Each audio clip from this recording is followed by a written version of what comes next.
and let you wait.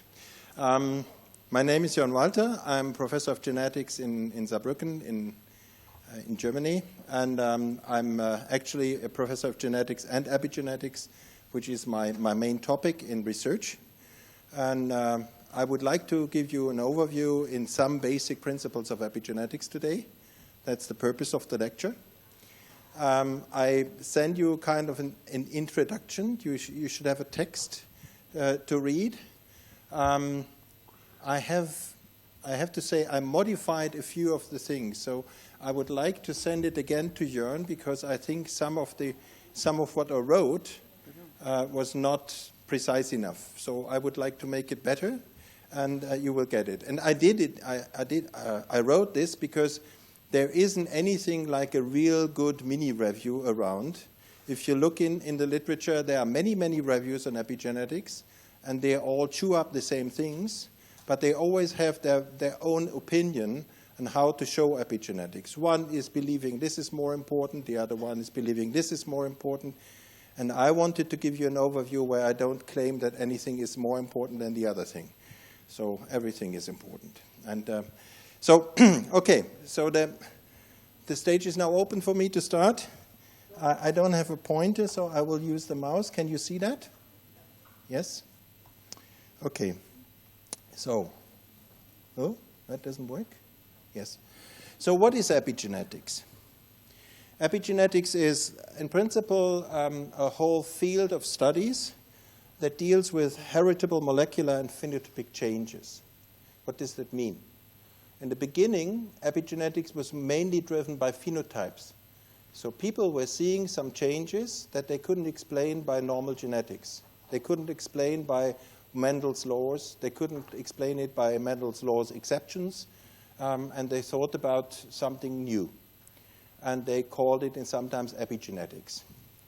And that created a lot of trouble in the field because many people believed that this is just esoteric nonsense. It took a while until epigenetics entered the stage of a serious science. And this mainly was driven by the fact that molecular changes were seen that are linked to some of the phenotypic changes. And believe it or not, in the beginning, it was more describing things that were artificially introduced in the genome that behaved epigenetically wrong. And only later it was shown that also the old examples of epigenetics were really explainable by molecular terms. So now we can say, as a definition nowadays, the study of heritable molecular and phenotypic changes that are causing, I would say, altered gene expression through modifications of DNA and chromatin. I discriminate between DNA and chromatin. DNA is the DNA alone, and modifications of the DNA. Chromatin is the DNA packaged into nucleosomes, and we will come to that in a minute. And then I put in brackets also and RNAi. Because if you talk about epigenetics in the true sense, the word means above genetics.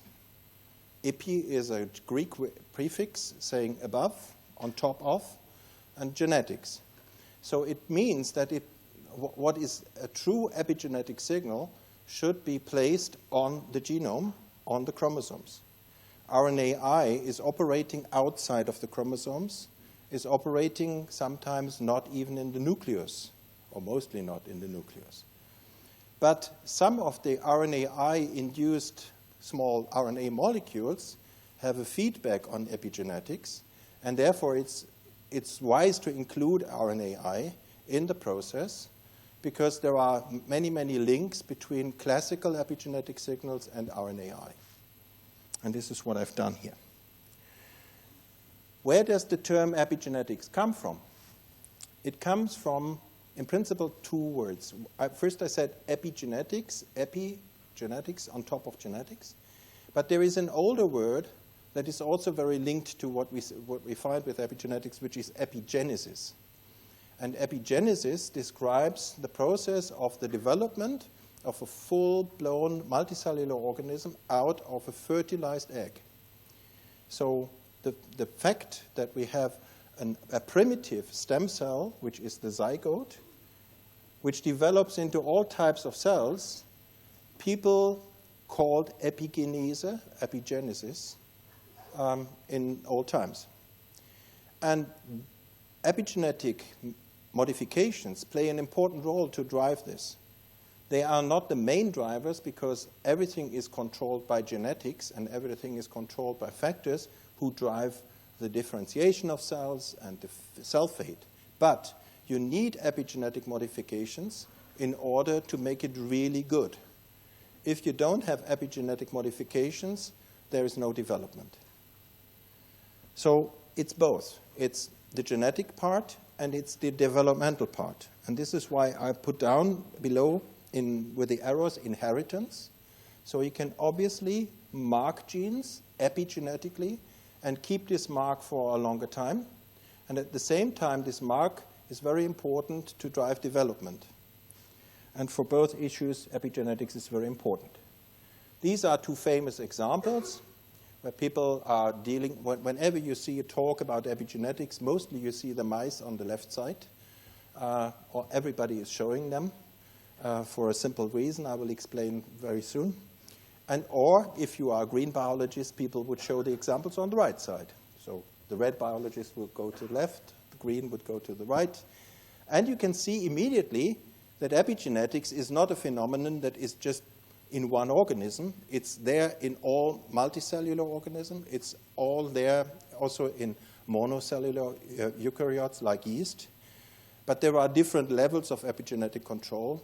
Some organisms have a more complex and some have a less complex scenario. For example, yeast doesn't have any DNA modification, whereas in mammals you have it, in other organisms as well. Now let's stick to these two examples. On the left side, you see genes under control, which control the coat color of the mouse. And it's called viable yellow agouti. So it's an allele version of the gene agouti, which is viable and which gives yellow fur. Viable, why viable? Because other alleles are dead. So they wouldn't survive if they are homozygous. This one is viable. So you have this viable agouti yellow gene, which is obviously under the control of epigenetic mechanisms because the mice that you see, they come all from the same mother, or same genetic mothers, let's put it this way, who received different food supply.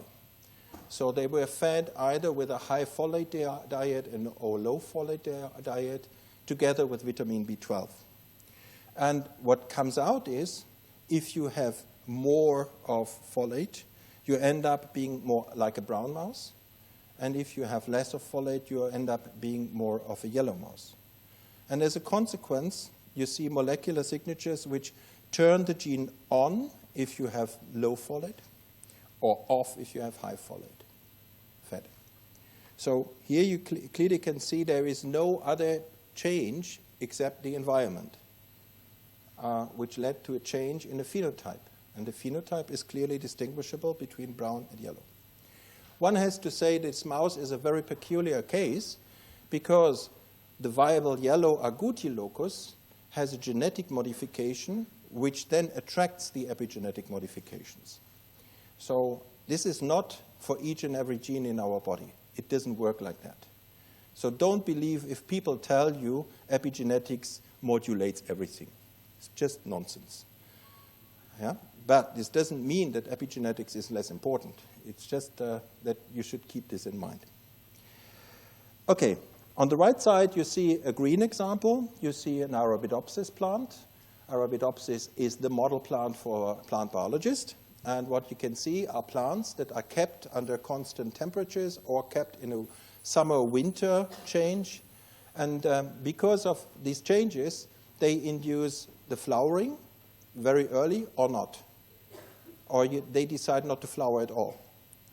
And later people found out that when they receive the signal in autumn to go through a strong spring, a strong winter, and then they get the first warm time, they start to flourish and to flower. The imprint, so the marking for setting this flowering time comes from autumn. And the gene is turned on in autumn already. And it's turned on by epigenetic changes. So this is on-off system that you see here on the left side.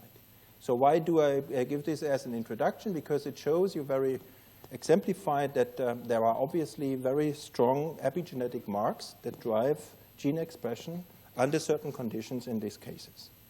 So what is this gene control about? It's all about setting an on and off state. And if you look into our chromosomes are built up of DNA and proteins around which the DNA is wrapped. These are the histone proteins. They form an octamer. Have you heard about nucleosomes already? Did you have it in lectures? Some of you, yes. I see yes. Some, no. Yes, all of you?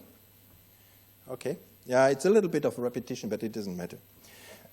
So what you see is the chromatin as it comes out of the nucleus, and then shown schematically on top as an open chromatin region, where you have certain DNA sequences that are free from nucleosomes, and therefore other factors can target this part and then can start gene expression. Usually these are promoters and regulatory sequences. Promoters are the start points of genes, that's clear. And regulatory sequences are sequences in eukaryotes that you need to drive expression because a promoter usually is not sufficient. You need additional signals to drive the expression through a promoter. But here, to simplify, I say gene is on in the on state. And on the bottom, you see the same gene in an off state. Because there the nucleosomes are dense, and the nucleosomes are epigenetically modified and form a close inactive chromatin. So this is the basic principle. If you go into development, the concept is the concept of Conrad Waddington, who coined the term epigenetics a long time ago, about 50 years ago, more than 50 years ago. He was a developmental geneticist, and his interest was to understand how you have this epigenesis. And the idea is that you have a pluripotent cell which develops into different cell states, into different types of cells. And you can imagine this as a ball running down a valley in which you have the chance, like in the Alps, to go into this valley, to go into this valley, or to go in that. If you do skiing and you took the wrong way, no way back. You have to go down and go up again in order to go to the next slope. So in principle here it's the same. Once the decision is made, the ball is down and fixed. And the color means that there are some signals, and this was Conrad Waddington's idea, so there are some signals that set that don't allow the cell to go into the different valley. And it also shows us that sometimes it's very important if a cell is stick here and it wants to come into this valley, so it wants to differentiate into a different cell. In principle, it would have to go up and down again, or you would have to cross this barrier here. Sometimes the barriers are shallow, sometimes the barriers are higher, so it's sometimes more difficult to differentiate cells. On the left side, you see what happens on the genome-wide scale. You see that in the naive cells, the chromatin is more in an active, open state, and the more the cells become differentiated, the more inactive they become, and only a few genes are maintained as open and actively expressed. So, what are epigenetic modifications? Epigenetics modifications are chemical modifications that all alter the chemical structure of proteins and DNA bases in chromosomes. And I put it there as in chromosomes because you have, of course, the proteins around that are made before at the ribosomes, and they are already folded and transported, but they are not modified at this stage. They are only modified when they're sitting in the chromosomes at a specific position, the histones, for example. And the same holds for the DNA bases. There is no nucleotide that is modified a priori and then put into the DNA, so the DNA base is in the DNA and then modified by the enzymes. Epigenetic modifications, by definition, should be transmissible or heritable across cell divisions. So whenever a cell divides, the DNA has to be replicated. And replicated DNA loses chromatin configuration and regains. And as you know from basic molecular genetics, I think replication is semi-conservative. So one strand is old, the new strand is synthesized with new nucleotides. And as I said before, the new nucleotides don't have any modification. So you have to have a copying mechanism to copy protein modifications and copy DNA modifications. And sometimes you can inherit this during mitosis, and in very rare cases, you can even go through germline meiosis, and you can go into the next generation. A definition of epigenetic modifications in contrast to genetic modifications, which are mutations, a definition of epigenetic modifications is that they are reversible. They can be taken away again, and they don't change the DNA content. So you have something that is put on top of the genes, on top of the chromosomes, and you can take it away again. And this must happen during certain stages of development and cellular differentiation. And remember the ball running down the valley. So at certain points, decisions are made, epigenetic marks are put here, here, here, here, to go this way, this way, this way. Epigenetics is not a single signal. There are multiple layers, and you always have to see them in modern biology together. You have to integrate them. You have to understand them together. Because as a single signal, they give you some information, but not all the informations. So you have to look at histone modifications, you have to look at DNA modifications, you have to look at RNAs, and see how they form together the epigenetic landscape. And for each and every cell, we have a very peculiar landscape. And we call this nowadays the epigenome. Again, the Greek prefix epi on top of the genome. So out of one genome that you have constantly in all your cells, you make many, many epigenomes. Not each cell is different from another one. So if a cell knows what it's supposed to be, if it's supposed to be a liver cell, a blood cell, certain blood cell, or a neuron, it knows what the epigenetic configuration has to be. And it's quite constant. So there is not so much of a variability. But you can nicely discriminate the cells between each other. What you can also see is when they get wrong, when they get diseased, they have new shapes. So cell-specific epigenomes change with development, age, and in diseases. So one genome, many epigenomes.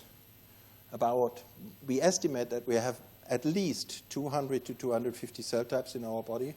We have, pathologists would say we know everything because they have looked at it.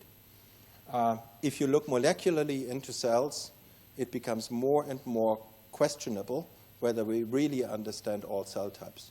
Particularly in the blood cells, it becomes really a miracle how many different types you have of T cells, of B cells, of monocyte types, macrophage types, and so forth, and so forth. And epigenetics helps for that. So now let's come back to the basics and the epigenetic control of on and off. Chromatin is the magic word. Chromatin is the playground for epigenetic control. Chromatin is the basic unit of basic unit of chromosomes, and it consists of nucleosomes. Nucleosomes are formed by histones and DNA. So it's a protein-DNA complex that is formed. It's not a complex in the sense that it's really a tight linkage.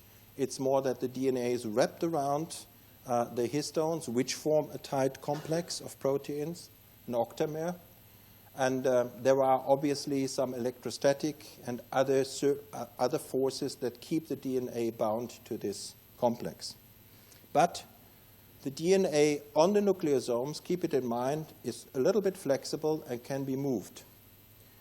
And DNA can be freed from being a slave of a nucleosome. So DNA can be set free. Some enzymes, some machines in our cells do this. They can really shuffle the DNA away from the nucleosomes or the nucleosomes, the octamers, histone octamers from the DNA. So why do I say so? Because we don't have a uniform density of nucleosomes in our genome. We have a density, as I showed before, around the starting points of gene, less dense regions, and in others more dense. And in some places, very dense. And we know already in some places the nucleosomes are always sitting at the same positions. In others, they are more flexible. We don't understand what it means, but we know already that it has a very important role for driving gene expression, for contributing to DNA repair, for contributing to splicing, contributing to recombination.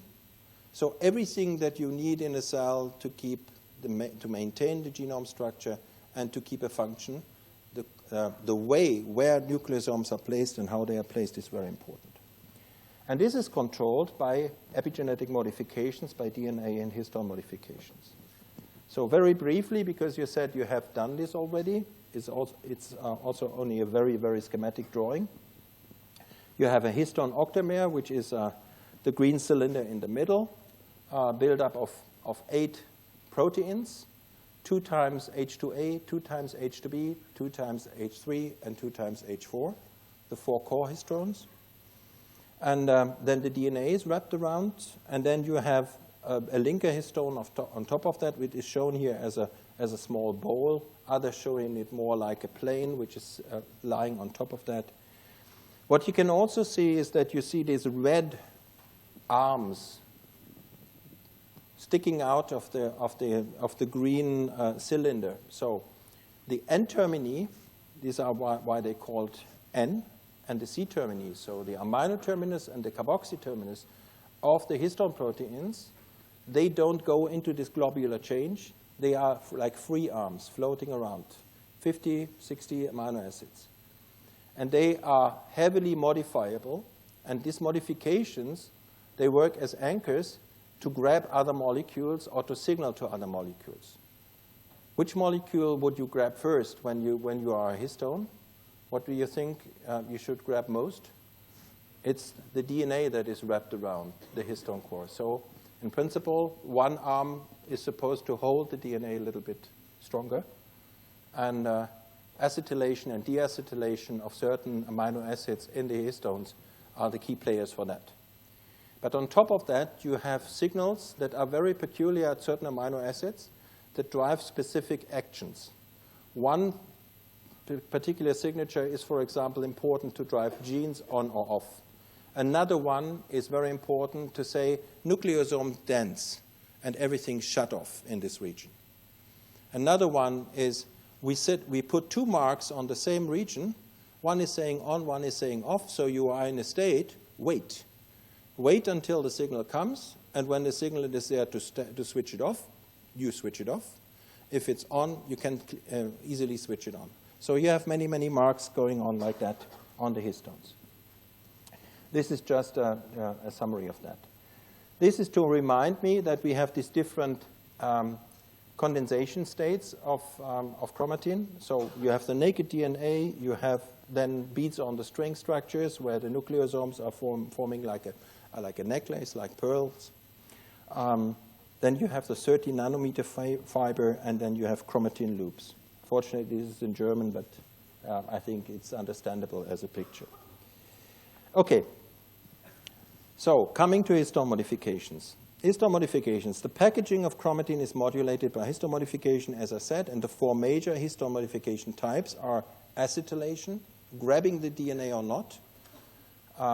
This is neutralizing the negative charge, neutralizing the positive charge, of lysines. And why would you neutralize a positive charge by acetylation? Of an arm that is sitting there has positive charges, and there is some negative DNA around. So these positive charges make interactions with the negative backbone of the DNA. And if you put an acetylation on that, you neutralize the positive charge, and you make it less grab the DNA. So the DNA is more free, the nucleosomes are more free. So this is one of the basic principles of modifications. Not very specific. The more specific ones are the second ones, the methylations. addition of up to 3 methyl groups at specific arginines and lysines. So up to 3 in lysines, 1 or 2 in arginines. On lysines, you can have mono, di, and trimethylation, and they have different tasks, and they have different functions. We'll come to that in a minute. Then you have ubiquitination of lysines as a signal, and you have phosphorylation. Phosphorylation plays an important role also for the chromatin condensation that you see when you have metaphase chromosomes when the cell goes into cell division. But this is not an issue of what I want to talk about today. So here again, the nucleosome structure. You see the histone octamer on top with the histones, and you see this arrow that shows that this is the arm, and on the arm you see all these kind of modifications that can happen. We know for sure about 140 histone modifications on histones at the moment that probably play an epigenetic role. Not all of them really strongly. Fortunately, 6 or 7 of the histone modifications we know very much about, and they, at the moment, allow us to specify most of the function. And most of the modification changes that we understand and we know about are on the histone H3. The histone H3, you see the longest arm. On this long arm, you see lots of ME, P, and ADS, which is in principle an abbreviation for methylation, phosphorylation, and acetylation. That may happen at these specific amino acids. There are many, many enzymes that control this. This is not something that happens just like this, everywhere lysine methylation, everywhere lysine acetylation. It's a very specific process and very specific enzymes that do this job. I will not talk about these enzymes because it would be too complicated to start with. I just want to introduce to you, when you read literature nowadays, you read about histone modifications, and you usually find this kind of abbreviations then here. So this here, for example, H3K4ME3. It means that the histone H3 is modified at the lysine 4. Lysine 4 is, can we go back here? Where is back?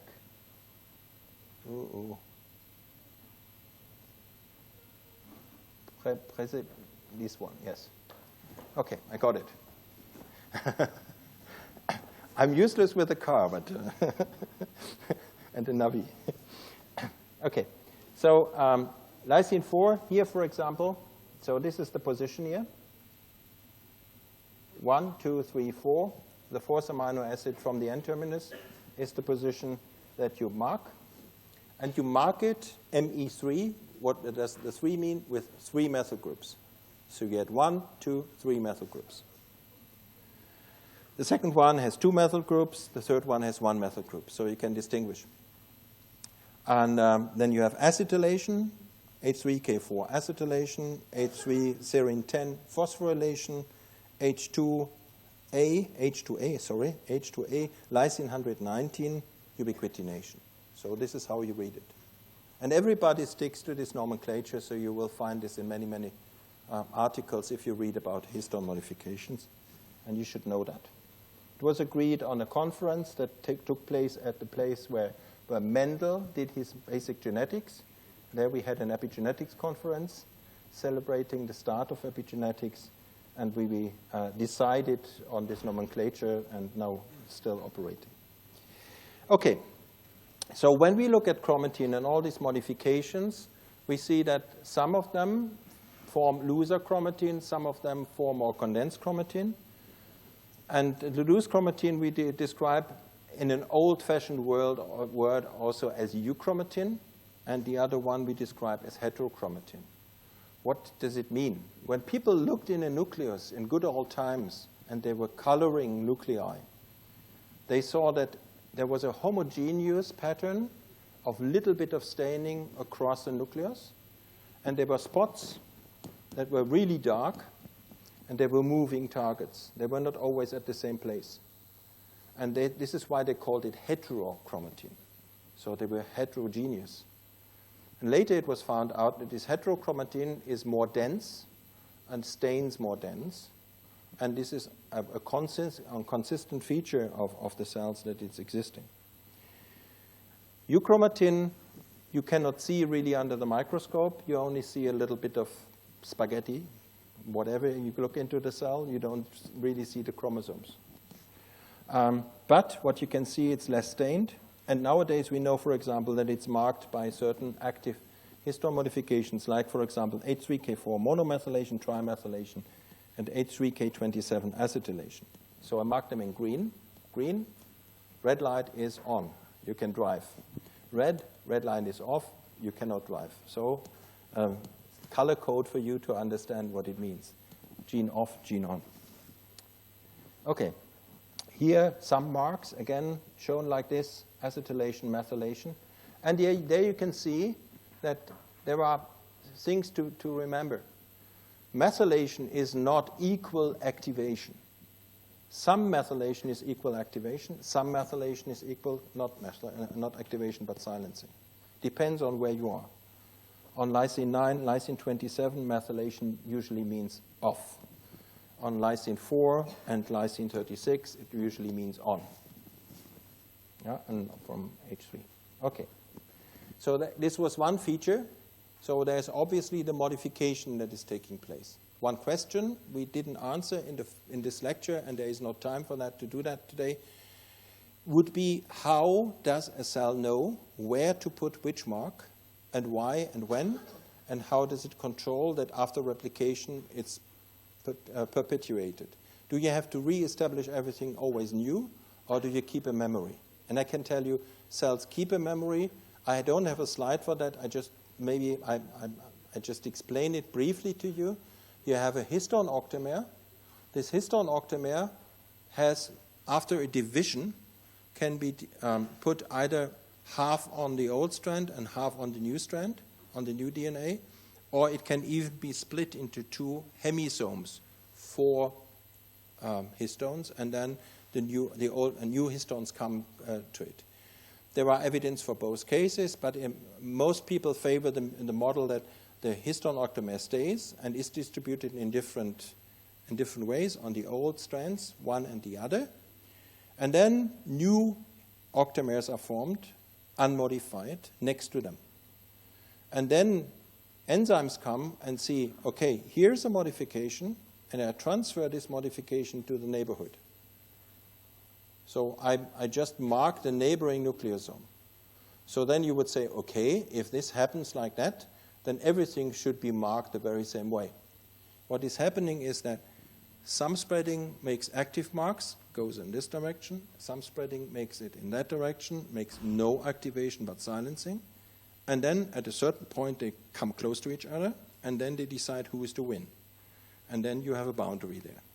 Yeah. And then you keep the same shape. So this is, in principle, how it works. Very simple words. Okay, I'm coming to the second level. How do I still 10 minutes? Okay. Yeah, it's okay. Sorry I was so late, but I need a bit of time. DNA methylation in mammals is the second level. DNA methylation takes place on DNA, as the word says, DNA methylation. The methylation occurs at cytosines, exclusively in mammals. As we know at the moment, there are some rumors that are also adenines modified, but very rarely. Mostly it's cytosines. Cytosines always in the sequence context CG. So a cytosine, next base is a G, is a guanine. And when you look on the DNA sequence here, you see a CG, in the opposite strand is also a CG. So you have a symmetry for this little dyad, we say, dyad of bases. And therefore you can have a copying mechanism, which we'll come to in a minute. You have different enzymes that are doing the job. One is mostly the maintenance enzyme, it's copying. The other two are mostly responsible for setting new modifications. The epigenetic function of DNA methylation is that it controls gene expression, gene regulation. It's there for the silencing of transposable elements, and for example, the X chromosome in females. Don't talk about this today. And it's very important for the chromosome structure and organization. And it's a very simple modification. It's just here, adding a methyl group here, which in principle looks like a thymine. And if you take away the amino group here, then you have a thymine. Looks identical. So this makes it also dangerous as an organism to have methyl cytosine, because whenever you deaminate here, which happens very, very frequently in our cells, you end up having a thymine at the wrong position. So you have to cut it out and replace this by a cytosine. So this is something we should keep in mind, and evolutionary it means that it's very hard to keep DNA methylation. But many organisms did so, and humans do it, and it's very important for the human as well. The way DNA methylation is put onto the DNA is by DNA methyltransferases using a cofactor S-adenosine methionine, and then you have the methylation SAM, so S-adenosine methionine is SAM, and then you go and form this methylation, and here I also show the symmetry again. Now, what is so beautiful about the DNA methylation signal is that it's on the DNA, so it can be inherited with replication directly.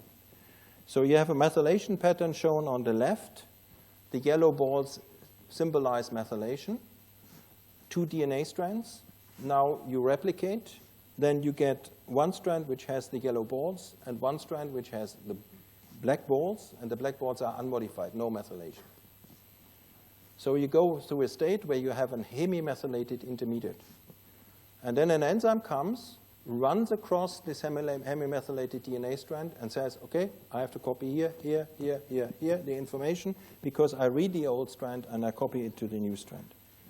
And this copying usually is very faithful. Sometimes it has errors. This is why I put one ball black here, a black sheep in between. There are also other enzymes that have to start the whole process. They have to set the DNA methylation onto the DNA, and these are the so-called de novo methyltransferases, DNMT3A and 3B, that are shown here on the bottom. Now, if you go through the life cycle, theoretical life cycle of DNA methylation, you would say, I start with an unmethylated DNA. I have a new methylation coming by de novo methyltransferases. Then I go through a DNA replication. I lose information on one DNA strand. I can copy this again. People call this also maintenance by the maintenance enzyme DNMT1. I go through a cell division, and then I have 2 cells with the same information. I also have the possibility, this is the green arrow showing here, that you can erase the whole information by demethylases. And some enzymes have been identified that are probably linked to that. They are not the demethylases, but they are very strongly linked to them, which are called the TET enzymes. I will not touch them too much. So I explained the 2 layers because they work together to a certain extent. There's a crosstalk between DNA methylation, epigenetic signals, and histone modifications. And one depends on each other. It was a long story for epigeneticists to always say which is more important than the other. So a protein biologist would say the proteins are more important. A geneticist would say the DNA methylation is more important. But I think it's somewhere in the middle. And sometimes you have something coming from the DNA methylation side driving the main signal. Sometimes it's the other way around. If you, for example, take the X chromosome inactivation, there is no X chromosome activation without histone modifications, because you need it as an initiation. You even need an RNA in the beginning to do it. And then at the end, you need DNA methylation to close the door and turn the key around, and then it's locked. If you don't do that, all the histone modifications are not sufficient to keep it maintained. So it's a matter of question how you look at it. But what is clear now is that the 2 layers work together, DNA methylation and histone modifications. That we also have factors which obviously can play around with the nucleosomes to shift them around. This is also very important. They are dependent on the modifications. And then I put another layer here, which is small and long non-coding RNAs, which play a role to show the enzymes and the processes where to take place. And why is this so important? So you know that the mechanism of RNA interference leads to the processing of RNAs into small RNAs. You make double-stranded RNA that is cleaved into small 22 to 24 nucleotide long small RNAs. These small RNAs can have different functions. They can control the transcription, and they can control transcription stability, but they can also control the translation. So they have different functions, so to say. Mostly they are there for RNA degradation. But it was later found, and this is shown on the right side, that small RNAs can also be the triggers to put certain histone modifications at a particular place. So, for example, if you want to make chromatin around the centromeres, the place where you segregate your chromosomes, you need heterochromatin left and right. There's no gene activity. There's always silent chromatin. And during replication, what happens is the DNA is replicated also at the centromeres. It's partially opened. Then RNAs are made, and these RNAs make small double-stranded RNAs. And these RNAs themselves trigger in cis on the same locus machineries to make it again silent. So it's like a circle that is always going. With each replication, you make the same things. So it's clear that it's small RNAs. There are also long non-coding RNAs, and you probably heard about them already. So genes that are not translated into proteins, that are there as RNAs, and these RNAs are very important for epigenetic processes. One is, for example, essential for all the females sitting here in the audience to inactivate one of their X chromosomes. It's the exist gene. Another one is very important to control certain developmental genes. And there are many, many others of them that are playing a role in these processes. So keep it in mind, RNAs are also very important for epigenetic processes. And finally, I just want to mention that the whole epigenetic process is not only setting a modification, taking it away, but also reading it. Reading means that you have proteins that bind specifically to a certain modification and translate it into function. Gene on, gene off. Heterochromatin on, heterochromatin off. Transposition, yes. Transposition, no. You name it. Many, many things. Even at telomeres, you have modifications that are essential to keep the telomeres in the right shape. Okay, so in principle, I think I come to the end. I've wanted to show this as an example. I leave this out. I think I stop here. Okay, so I hope I convinced you that epigenetics is a very important issue to follow. It's very complex, and I know the lecture was very dense.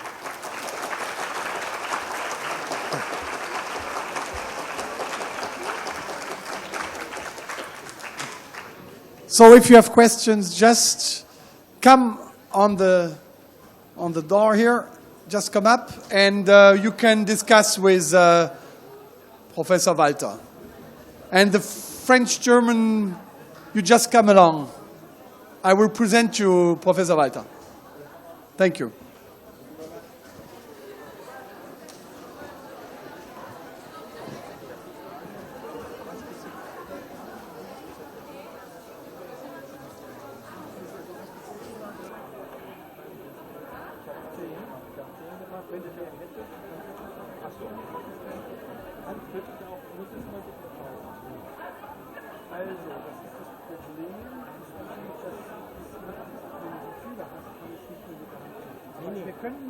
Wir können als Bild von was nehmen, dann müssen wir das machen. Das Einzige, was ich hätte, wäre eine epigenetische Definition, wo ich quasi die fehlenden Worte reinmache. Ja, das kann man ja schreiben. Ja, du kannst den Satz schreiben und dann machst du die Worte raus und dann müssen sie weitergehen. Aber das ist was. Okay, there are some questions. Yes. Sie kommen aus Gießen, Sie Erasmus. You can speak. And we can talk more.